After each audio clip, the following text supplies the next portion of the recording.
안녕하십니까. 심리다 LBC 소장 임철웅입니다. 오늘은 영화 헤어질 결심을 최면의 필터로 해석을 해드리려고 해요. 이 영화에는 중간에 탕웨이가 최면을 직접 거는 최면의 언어를 직접적으로 쓰는 장면이 있습니다. 근데 거기에서 출발한 해석인데 영화 전반에 흐르는 최면 코드들이 있죠. 물론 이 영화는 해석에 따라서 사랑의 이야기, 한 인간의 자부심에 대한 이야기, 두 사람의 각자의 자부심이 존재하죠. 그리고 자아 도취해 가는 이야기, 이건 어떻게 보면 약간 반어법적인 해석일 수는 있겠지만 등 다양하게 해석이 될 수 있는 영화고, 그런 해석들은 또 다른 채널에서도 많이 다루고 있거든요. 근데 저는 여기에서 이제 사랑이라는 게 어떻게 보면 자기 최면이고, 최면의 기법을 통해서 서로가 빠져들어가는, 내가 강렬히 원했었는지 혹은 강렬히 거부했었는지 그게 어느 순간이 되면 잘 모르잖아요.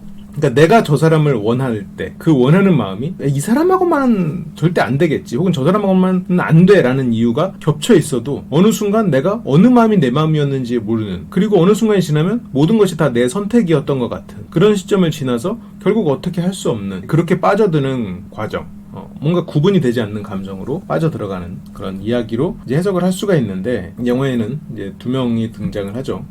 형사 혜진, 박해일 씨가 연기한, 그리고 살해당한 혹은 자살한 남자의 아내, 중국인, 어린 중국인 아내 설애, 탕웨이가 연기를 했죠. 근데 이 과정에서 굉장히 이제 의심을 하죠. 의심 받을 수밖에 없는 그런 요소들이 존재해요. 그런데 이 최면은 어떤 겁니까? 최면은 상대의 반발심을 내리고 무의식의 씨앗을 심고 그 상대가 그것을 스스로 키우게 만들죠. 이 영화에서 그 단계를 지나는 여러 가지 요소들이 보여요. 예를 들어서 이제 이런 인물들. 그러니까 처음에 박해일이 탕웨이를 감시를 하죠. 감시를 하고 이 사람을 계속 지켜보고, 그리고 그 이전에도 이 사람의 숨소리를 듣고 이제 그런 장면들이 나오거든요. 이제 그게 실제로 최면을 걸 때 서로 호흡을 확인하고 그 호흡을 맞춥니다. 어떤 동작을 맞추고, 그리고 뒤에서는 탕웨이가 직접 얘기하기도 해요. 자기와 숨을 맞추라고. 그거는 이제 결국 내가 이 사람과 닮았다 혹은 닮아가는 과정이거든요. 그러니까 내가 이 사람에게 빠지기 전에 먼저 닮아가는 과정 혹은 닮음을 확인하는 과정이 있어요. 근데 그 과정에서 여기에서는 예를 들어서 굿모닝이라는 서로가 이제 아침 인사, 이제 그런 것이 서로가 닮아가고, 차량이 닮아가고, 뭐 음식을 서로 둘이 같이 먹고 치울 때 완전 호흡이 척척 맞는 막 그런 장면들이 등장하죠. 호흡을 맞추는 단계, 서로의 숨소리가 같은 숨소리가 되도록 만드는 그런 단계를 지나죠. 그런데 이 두 사람이 서로에게 빠져드는 데 있어서, 아니면 혹은 내가 어떤 최면에 빠져드는 데 있어서 중요한 포인트가 있습니다. 반발심을 제거하는 거예요. 반발심은 뭐가 있어요? 처음 만난 사람이 나한테 예를 들어서 너무 자상해, 나한테 너무 자상한 사람이면 우리는 그 사람이 좋은 사람이라고 생각을 하는 거죠. 내가 그 사람을 사랑하게 될 준비를 한다면, 내가 이 사람한테 호감을 느낀다면 좋은 면으로 해석을 하죠. 아, 저 자상함은 따뜻한 마음이고 나중에 뭐 아이를 낳았을 때도 아이의 좋은 부모가 돼줄 거야 라던가, 아니면 저 사람의 자상함으로 내가 어떤 슬픔이 있을 때 그 슬픔 잘 보듬어 줄 거야, 예를 들어 그런 여러 가지 좋은 해석을 하죠. 그런데 마음속에 반발심이 뭐가 있어요? 이 마음에 딱 붙어있는 반대편의 이야기, 동전의 뒷면 같은 이야기. 저 사람은 바람둥이고 저 자상함을 항상 연기해 왔을지 몰라. 뭔가 반발심이 생기는 거예요. 그러면 자상함으로 저 사람을 유혹하고 있는 사람 입장에서는 그 반발심을 잠재워야 되잖아요. 이 영화에서는 그 반발심을 상징하는 인물이 등장합니다. 고경표, 오수환이라는 형사인데, 이 영화는 두 파트로 나눠지거든요. 첫 번째 파트에서의 중요한 조연이고, 두 번째 파트에도 비슷한 포지션의 중요한 조연이 등장해요. 둘 다 반발심을 상징합니다. 근데 이 두 가지 상황에서 박해일, 이 혜진이라는 형사가 다른 마음가짐이에요. 그래서 그 반발심은 다른 방향으로 표현이 되죠. 좀 해석, 이렇게 영화를 안 보신 분들 입장에서는 좀 이해하기 어렵겠지만, 어쨌건 여기에서 저 오수환이라는 형사, 고경표는 아니 저 여자가 범인 맞을 것 같은데 왜 이렇게 좋게만 해석을 하십니까? 라고 말을 하는 식이죠. 저 여자가 예쁘지 않았어도 그렇게 저 여자에 대해서 호의를 베풀고 저렇게 의심하지 않았을 거예요? 라는 식으로 얘기를 하는 거죠. 이거는 박해진 마음속에 있어요. 자기가 스스로 가지고 있는 의심이에요. 그 반발심이 생기죠. 근데 저 오수환이라는 형사, 동료 형사는 어떻게 되죠? 탕웨이가 제거합니다. 탕웨이 집에서 자다가 쫓겨나요. 반발심을 잠재우고 반발심을 없애는 과정이에요. 그 과정에서 최면가는 굉장히 깊숙이 개입을 하죠. 반발심을 잠재우는 데 있어서 굉장히 중요한 작업이에요. 탕웨이는 저 고경표가 이제 집에 왔을 때 거기에서 조금 더 작업을 해서 마치 자기에게 폭력을 쓴 것 같이 이제 포장을 한단 말이죠. 그래서 명분을 만들어요. 여자 집에 침입했으니 당연히 폭력 아닌가요? 라고 스스로를 또 변호하기도 하고, 그런 게 그 반발심을 잠재울 명분이 명분이 되는 거예요. 최면가도 그 반발심을 잠재울 명분을 찾습니다. 우리가 다른 사람을 유혹할 때도 마찬가지죠. 근데 다른 사람을 유혹할 때만 명분을 찾나요? 우리가 스스로 어떤 마음에 빠져 들어갈 때도 우리 스스로 명분을 찾아요. 우리 스스로 반발심을 잠재울 명분을 찾아요. 그리고 반발심을 잠재운 그 마음을 믿고 싶죠. 우리가 그냥 저녁에 야식을 먹고 싶을 때도 반발심이 존재해요. 야, 낮에 다이어트 하기로 했잖아. 하지만 그거를 잠재울 명분이 존재해요. 지금 내가 좀 어지러운 것 같은데, 지금 안 먹으면 뭔가 몸에 뭔가 무리가 올 것 같은데, 뭔가 반발심을 잠재울 그 순간의 명분이 있어. 그게 옳든 틀리든. 지금 그런 식으로 해서 반발심을 잠재웁니다. 그리고 여기에서 굉장히 중요한 단어들이 등장하는데, 이건 예고편에도 등장하는 정도로 이 영화의 전반에 흐르는 굉장히 중요한 키워드예요. 근데 이 단어가 실제로 영화에서 자주 등장하는 것 같진 않아. 근데 굉장히 강력하게 때려 박혀 있거든요. 마침내라는 단어예요. 마침내라는 단어는 굉장히 흔한 단어 같지만 우리가 일상에서 잘 안 쓰는 단어거든요. 보통 이제 마지막에 아니면 뭐 결국, 뭐 기어이 이런 정도 표현을 쓰죠. 마침내? 잘 안 쓴단 말이에요. 소설에서나 등장하지. 근데 마침내는 뭐예요? 일어날 일이 일어나는 약간 그런 느낌이잖아요. 자연스럽게 뭔가 도착하는 어떤 곳. 그러니까 이게 두 가지 효과가 있는 거예요. 하나는 마침내 무언가가 이루어질 거다. 자연스럽게 이루어질 거다라는 그 최면적인 흐름을 말하기도 하고, 또 하나는 이런 식으로 잘 안 쓰는 단어를 씀으로써 이 단어가 상대의 머릿속에 머물게 돼요. 그래서 그 단어를 계속 곱씹게 돼. 그리고 이걸 내가 자주 써오던 단어가 아니기 때문에 이 단어는 그 말을 한 사람과 매칭이 돼버려요. 최근에 그 나의 해방일지라는 드라마에서도 추앙한다라는 표현이 약간 그런 느낌을 주는 거죠. 뭐 그 드라마를 잘 안 보신 분들도 있겠지만, 그러니까 추앙한다는 표현도 잘 어색하잖아요. 잘 안 쓰잖아요. 근데 그 단어가 한번 어떤 사람 입에서 나에게 오면 그 단어는 그 사람과 연결되는 거죠. 그리고 그 말이 계속 맴돌아. 잘 안 쓰는 단어였기 때문에, 새롭기 때문에 내가 뇌가 거기에 반응한단 말이에요. 그리고 이 뒤에 탕웨이가 박해진한테 최면을 거는 장면이 나와요. 재우는 장면인데 그 장면에 이제 대사는 이렇습니다. 이제 안녕히 주무시겠습니까? 이상하죠? 이상한 표현이야. 이게 중국인이기 때문에 한국말을 잘 몰라서 그랬다라고 할 수도 있지만, 이걸 최면적으로 해석하면 일부러 잘못된 문장을 배치하는 거예요. 이제, 그러니까 뭔가 할 일이 됐다는 뜻이죠. 안녕히 주무시죠. 이게 맞는 표현이잖아요. 근데 주무시겠습니까? 라고 하면서 상대가 선택하도록 만들었어. 근데 여기에서 듣는 입장에서 안녕히 주무세요 라는 말을 하려고 하는 것라고 뇌는 준비를 하고 있죠. 그러다가 질문이 훅 들어왔어. 당황해. 그러면서 이렇게 되는 순간 거기서부터 이제 상대의 페이스에 말리기 시작하는 거죠. 뭐 말린다는 표현이라기보다는 어쨌든 나도 좀 자고 싶고 상대도 나를 위해서 하기 때문에 거기에 대해서 뭐 나쁜 의미에 말리는 건 아니지만 어쨌든 상대의 페이스, 통제 안으로 들어가기 시작하는 거죠. 그러면서도 내가 무언가 선택지가 있다는 착각을 하게 돼요. 상대가 자겠습니까? 라고 물어봄으로써. 이거는 이제 그 최면 언어를 아는 사람들은 너무나 잘 알고 있는 방식이죠. 여기서 박해일이 아니요, 예, 안 하고 글쎄요 라고 해요. 확답은 안 하지만 자신의 의지가 있다고 착각을 하고 있는 거죠. 근데 여기에서 탕웨이는 이렇게 말합니다. 내가 방법이 있어요. 좀 재밌죠? 이게 왜 재밌냐면, 이 내가 방법이 있어요는 괄호 열고 괄호 닫고 뭐가 들어가냐면, 당신이 원한다면 당신을 잠에 빠지게 해드릴 방법이 있어요잖아요. 이 말은 상대가 나 자고 싶어요 라고 말했을 때, 아 그래요? 그러면 내가한테 방법이 있어요 가 맞는 거거든요. 근데 지금 상대가 그렇게까지 말하진 않았어. 근데 그렇게 말한 것처럼 받아버렸어요. 이쪽으로 프레임이 흘러가는 거라고. 상대가 간절히 원하고 있는 것처럼 지금 대화가 흘러가는 거예요. 상대가 그렇다는 답변에 이어지는 문장 배치로 상대가 원하는 것처럼 강조를 했어요. 그러면 어느 순간 상대는 이게 내가 진정 원했던 건지, 아니면 그냥 이 사람이랑 얘기하다가 여기까지 온 건지, 나도 모르게 그냥 여기 도착한 건지, 이걸 헷갈리는 순간이 와요. 그리고 어느 시점이 지나면 상대가 간절히 원했다고 느끼게 되지. 상대는 이 방법이 뭔지 그걸 궁금해합니다. 방법? 그럼 미 해군이 개발한 걸 내가 발전시켰어요. 권위를 얻는 말이죠.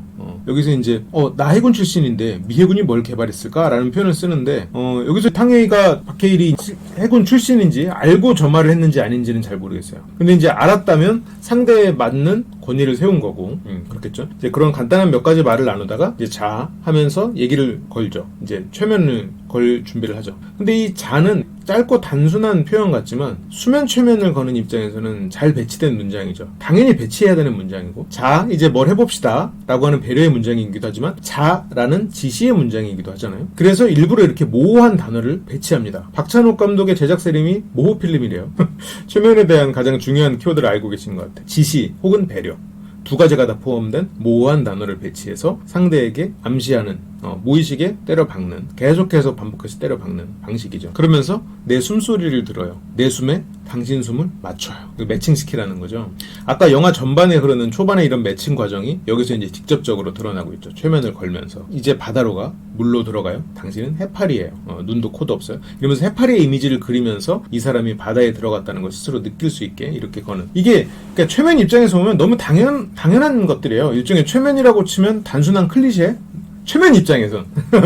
이제 그런데 이 영화에서는 이게 약간 어떤 분이 보시기에는 갑자기 최면? 아니면 저걸 최면으로 아예 받아들이지 않으신 분도 있을 것 같고 좀 뜬금없다 생각을 할 수도 있을 것 같아요. 근데 이게 인간의 감정이, 그리고 인간이 사랑에 빠져드는 감정, 혹은 사랑과 유사한 비슷한 그런 감정, 혹은 그런 감정에 빠져들면서 무언가를 희생하고, 희생하면서 또 감정에 빠져들고 자기 자신의 무언가를 또 붕괴시키고, 이제 그런 과정에서 나의 자부심이 무너져가고, 혹은 나의 자부심을 가지고 살고, 그 자부심을 가지고 산다는 걸 통해서 품위를 얻고, 이제 이런 일련의 것들이 어떻게 보면 내가 스스로 만들어낸 나에 대한 환상일 수도 있잖아요. 자아도취일 수도 있다는 얘기죠. 근데 이게 그렇다고 나쁘냐? 나쁘다는 얘기는 아니에요. 그냥 우리가 어떠한 자아도취를 통해서 우리는 정말로 좋은 사람이 될 수도 있는 거고, 그리고 그 자아도취가 돼 있는 사람이 어떻게 보면 좋은 사람이고 품위가 있는 사람일 수도 있겠죠. 그리고 사랑이라는 감정은 결국 또 그런 자아도취의 하나의 모습일 수도 있는 거고, 그 사람의 모습을 내가 초록색이라고 생각하면서 그 사람에게 빠져드는, 실제로 그 사람은 파란색일 수도 있고 아니면 색깔이 없을 수도 있는데, 근데 이 영화에서 저는 최면을,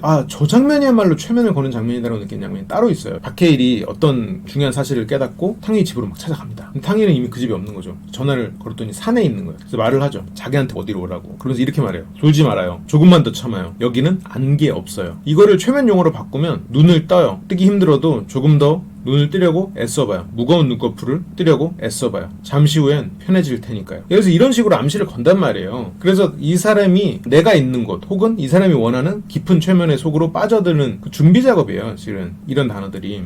그러니까 지금은 졸립고 하지만 참으면 당신에게 이 안개가 걷히는 선명한 순간이 올 거다. 당신이 원하는 답을 찾는 순간이 올 거다. 라는 얘기를 하고 있거든요. 지금 전화로 얘기를 하는 거죠. 그래서 박해일이 운전을 해서 막 갑니다. 이 사람 지시에 따르는 거예요. 따르면서 굉장히 빨리 가죠. 상대의 통제로 빠르게 빠져들어갑니다. 그러면서 여러 가지 이제 대화가 오고 가는데, 어둠 속에서 가운데 빛을 달고 가죠. 이제 빛이 그 상대한테 비치면서 탕웨이가 박해일한테 얘기를 해요. 그게 이제 이런 장면인데, 이게 정확히 이 장면인지 잘 모르겠어요.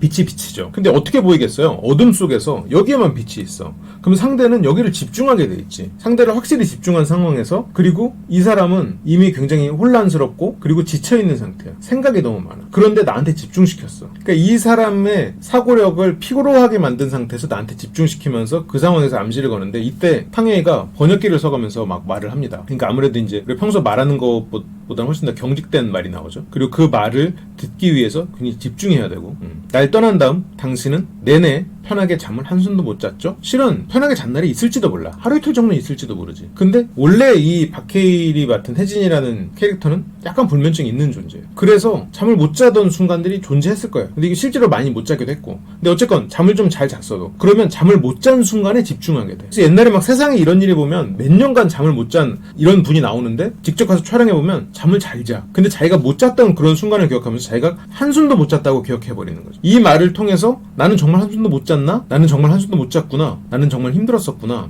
억지로 눈을 감아도 자꾸만 내가 보였죠? 라고 물어봐요. 그것도 이 사람이 생각나는 순간이 있었겠지. 근데 그 순간이 훨씬 더 강렬해진다고요. 이런 말을 들었을 때. 그 순간이 전부로 느껴져. 그리고 당신은 그렇지 않았습니까? 이 부정의문문. 이렇게 뒤에 붙임으로써 상대한테 그렇다고 생각이 들도록 만드는 질문이에요. 이 기법을 안 쓰는 최면가는 요즘에 없어.